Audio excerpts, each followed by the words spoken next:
In today's episode, I'm going to be explaining my journey into functional and integrative medicine. There's a lot of controversy surrounding which methods, systems, or techniques are best. Some experts think it's pretty naive and ignorant to venture out beyond what they teach and recommend. I'm going to show you why it's naive not to keep an open mind and why a blended approach is best. So join me on today's episode and let's get started.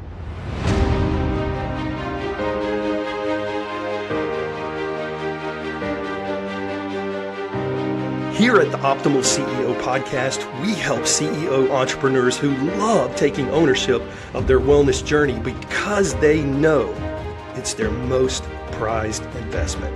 And when their state of wellness is at its peak, their income soars. We want to help relieve CEO entrepreneurs from the pressure of unnecessary health exposure so they can be highly focused on growing their business and physically optimized for the journey so they can enjoy getting there.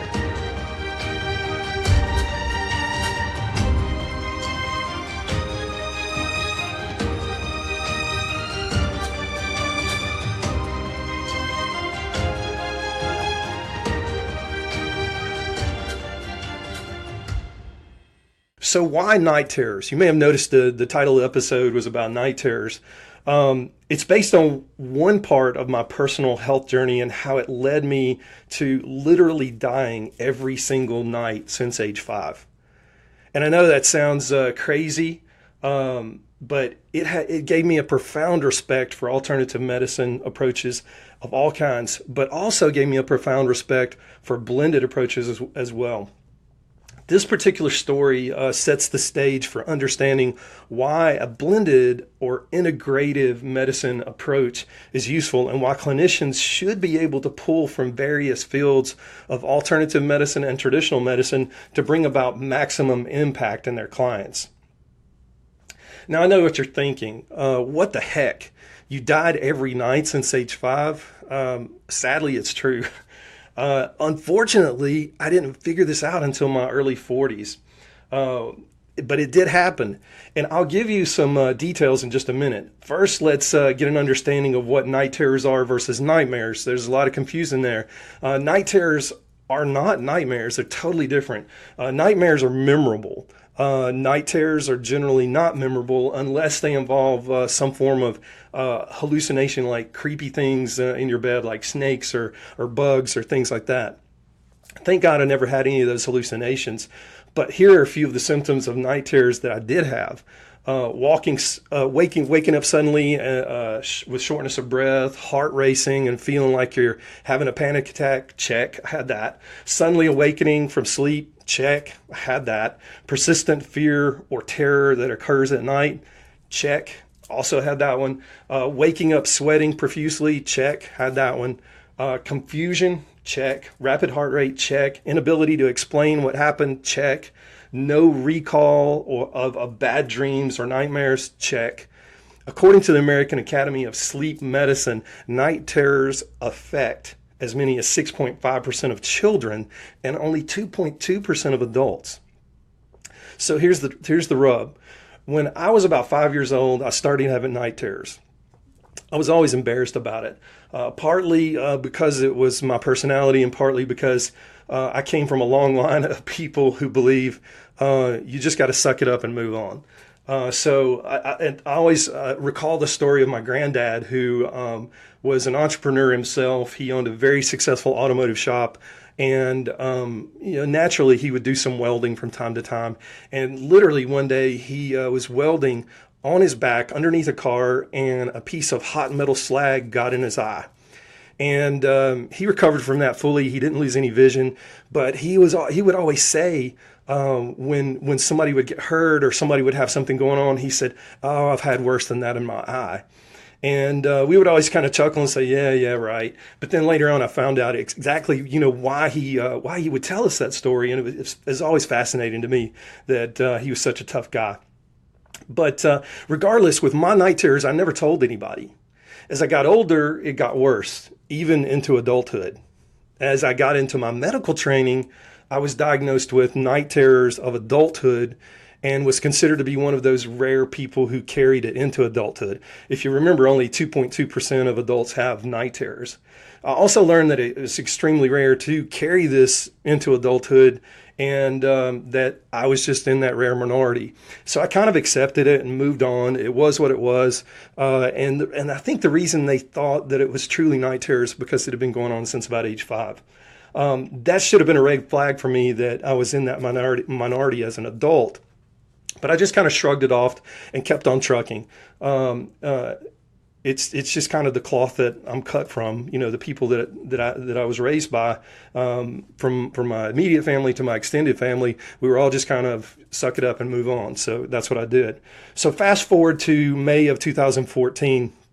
I'm 45 years old, and I'm driving down the interstate one day, coming back into town from a business trip, and I nearly pass out as I'm probably about a quarter of a mile from my exit, and I kind of suck it up and pull it together, and keep myself from passing out, keep myself from wrecking the vehicle, and I just kind of brushed it off. I thought, okay, I've been under a lot of stress lately. It's just high stress. Had a little bit too much caffeine today. I'm just going to kind of brush it off. So the next day I was driving, and the same thing happened again. This time it got my attention. So I have a friend who's a cardiologist, and I drove to his office. It was about 4:30 in the afternoon. I knew there was a chance I probably wouldn't catch him. I didn't catch him, but his nurse was still there. She said he was at the hospital doing rounds, checking on patients. So she said, "What's going on?" And I told her, and she said, "Well, let's do an EKG on you real quick." So they did an EKG, and it was like horribly abnormal, but it wasn't. It was just a weird arrhythmia, a weird heart rhythm. I wasn't having a heart attack or anything, but she went ahead and called my buddy, and he said, "Okay, just go ahead and do some cardiac enzymes, and I'll see him at the office in about 30 minutes. I'm headed that way." So they went ahead and ran some stat cardiac enzymes there in the office. I wasn't having any chest pain or anything like that. The dizziness had kind of already cleared up, and the cardiac enzymes were fine. So they decided, he just asked me, he said, "Can you come back tomorrow morning? Let's just kind of do a treadmill test, a stress test. Let's do an echocardiogram so we can take a look at your heart, see how it's pumping, and we'll go from there." So I did some more blood work. The next morning I showed up, did my stress test, did my echocardiogram. Long story short, everything was negative. So he said, "All right, let's put a Holter monitor on you so we can kind of see what's going on over a period of time." So that's just a monitor that they put these wires, these leads on your chest. You wear it for a day, bring it back the next day. So this was like on a Wednesday. I brought it back. I wore it overnight. I wore it for a full 24 hours, brought it back the next day, which is Thursday.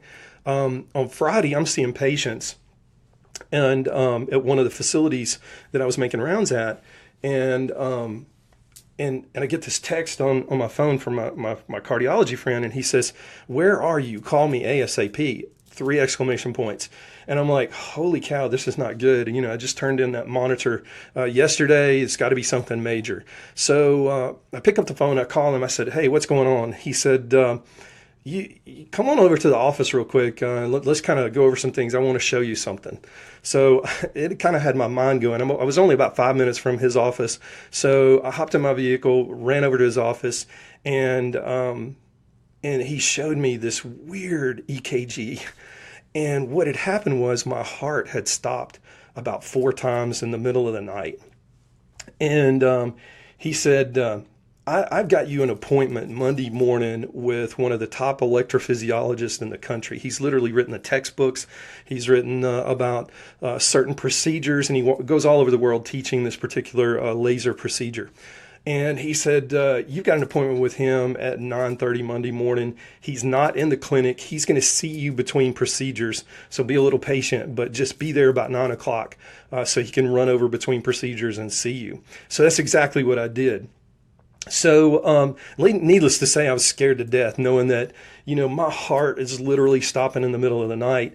And so I show up at the appointment Monday morning, and and Dr. Lon is David Lon, Lan. He goes over my history. He looks at the 24-hour monitor, and he said, "This is really interesting. I think I know what's going on, but I have to rule a few things out first." He said, "Can you in 2 days on Wednesday? Can you be here and let's do further testing?" This is where they do what they call an EP study, electrophysiology study, and they run a cable in through the femoral vein, not the artery like they're going to do a heart cath, but they go on the other side on the vein, and they go up into your heart, and they test the electrical conduction from the inside of your heart. So needless to say, scared to death, I went ahead Wednesday morning, had that procedure done. Everything was totally normal. And so on consult, he said, I'm still, after the procedure, as I'm in recovery, he said, "I'm pretty sure I know what's going on. I'm not going to tell you yet because I don't want to get you, or me unnecessarily worried. But let's go ahead and put a 30-day monitor on you." And I'm thinking in the back of my head, man, wasn't the 24-hour monitor enough, seeing my heart stop 4 times in the middle of the night? But you're the expert. I'm going to kind of roll with it.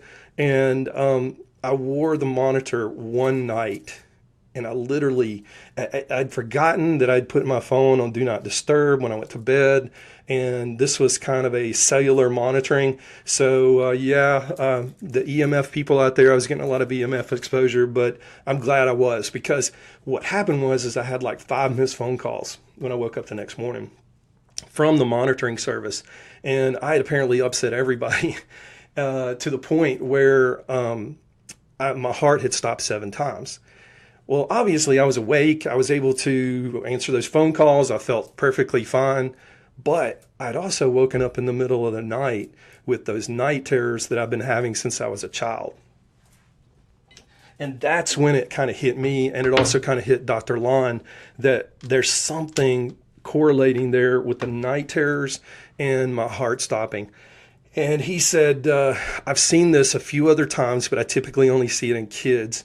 He said, "Adults just don't have this because adults who have this die of unknown causes." And in fact, that's what's written on their death certificate, died of unknown causes, because on autopsy, everything's perfectly normal. And so I'm that one rare person who's kind of made it into adulthood with this condition. And they call it, they don't really have a name for it. They just call it high vagal tone with ventricular pause, meaning that your nervous system is so sensitive that when your heart rate goes down in the middle of the night, which it normally always does, it should do actually, it's part of your biorhythm, it's part of your physical recovery at night. My heart doesn't sense that, and my neurological system doesn't sense that, okay, my heart rate needs to go back up. It just keeps going down until it stops. So this is just the high vagal tone with ventricular pause is just fancy terminology for we don't know what else to call it, but your heart stops in the middle of the night. So the biggest question for me was why. Nobody else seemed to really want to know the why, and I kind of get that, because you've got to take care of the immediate problem. So the immediate answer to was that he said, clear your schedule. 3 days from now, you're having a pacemaker put in. And it kind of hit me like a ton of bricks. I was like, can't we do this today? My heart's stopping 4 to 7 times in the middle of the night. We know that it's related to the night terrors I've been having. And I'm having those things every single night. And it hit me. I was literally dying every single night. And my adrenals, were dumping adrenaline into my bloodstream to jumpstart my heart every single night since the age of 5.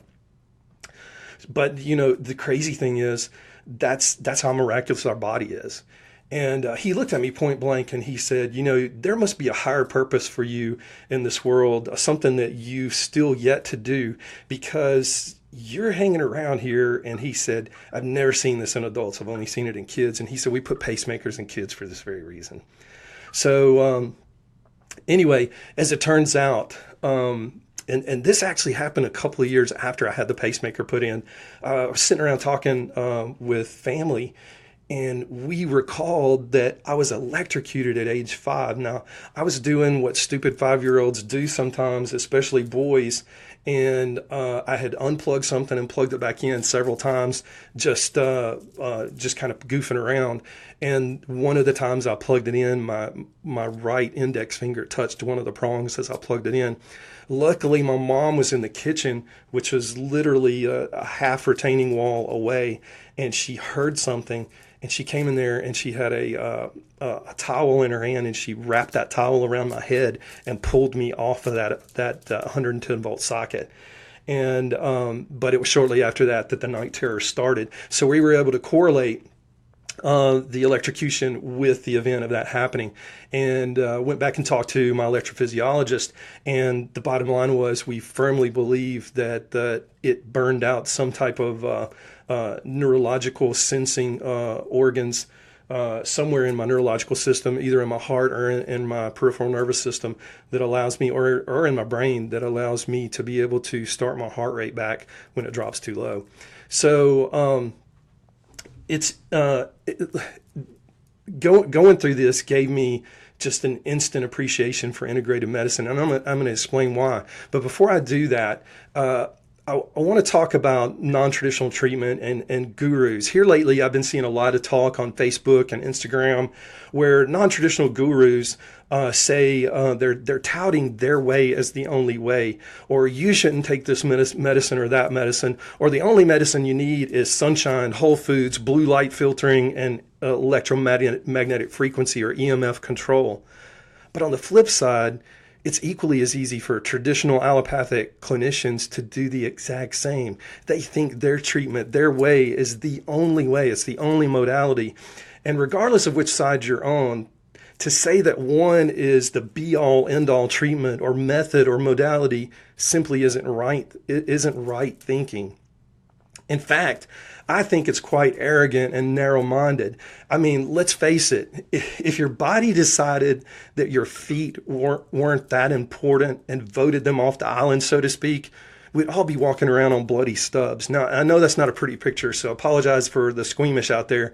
But my point is this. It wouldn't be very effective to get rid of one thing just because you were biased against it. It wouldn't be effective at all. Do I eat paleo? I sure do. Do I use blue blocking lenses in my prescription glasses to control blue wave frequency light exposure? I sure do. Do I get as much natural sunlight as possible? You better believe I do. Do I monitor and limit EMF toxicity? That's electromagnetic frequency toxicity. I sure do. Do I drink 4 liters of water a day? You better believe I do, at least on most days. I jokingly say I shoot for 4 liters. 98% of the time I get it. Some days I only get 3 liters. Do I do intermittent fasting? You better believe I do.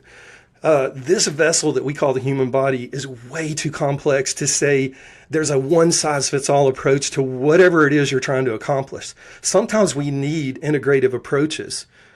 Traditional or allopathic medicine with a plant-based diet, naturopathic medicine with surgical intervention, homeopathy with epigenetic manipulation, they all blend together. Now, please don't misunderstand me that I'm trying to take up or making excuses for traditional medicine. I think it has numerous flaws that run deeper than any of us care to imagine. And I say that as an insider because I am a medical provider and I was traditionally trained. And I think it's been going on, this problem that we have in medicine, all these flaws, I think it's been going on for nearly half a century now. But it can serve a purpose. What doesn't serve a purpose is big pharma invading the minds of consumers in direct-to-consumer advertising, or big pharma invading the minds of medical providers with biased research, or a big pharma invading our institutes of higher learning in the medical fields, or insurance companies controlling every aspect of your care, or spending on healthcare that's more than double that of any country in the world here in the United States. I mean, according to a study in 2017 looking at healthcare of spending of 36 different countries, the average spending per citizen in every other country except the United States was $4,000 per year. But in the US, it was $10,000 per year per person. And when we look at spending on pharmaceutical medications, the US spent $1,443 per person per year compared to the average of the other countries of $749 per person per year. And when we look at health outcomes in the U.S., they're simply the poorest in the world. According to a study which compared the health outcomes of 11 of the more progressive countries in the world between 2015 and 2017, the U.S. ranked last place. The U.S. also had the highest rate of mortality due to poor quality care, and the U.S. had poor access to primary care, which contributed to inadequate chronic disease prevention, inadequate chronic disease management, and delayed diagnoses. There's a huge disconnect here, and no one wins under these circumstances. Now for the rest of my story.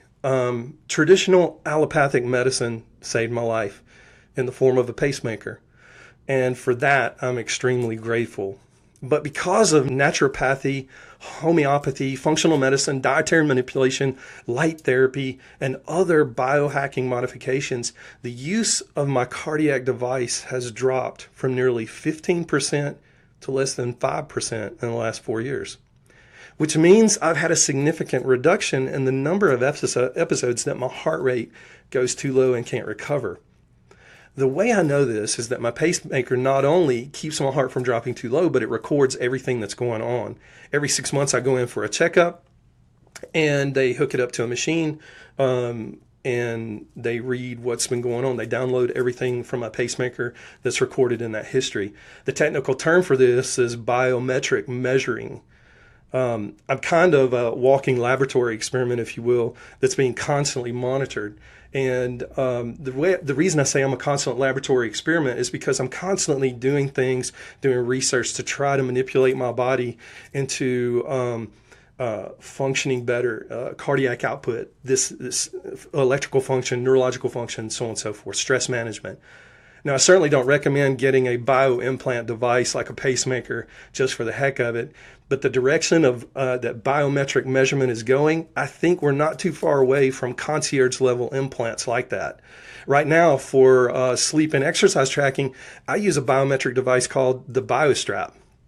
And it works very well. It lets me know what my heart rate variability is, which if you don't know anything about heart rate variability, we'll be doing a podcast episode on that in the near future. But heart rate variability just kind of tells you what your stress has been like through that day and what your stress recovery is like overnight while you're sleeping.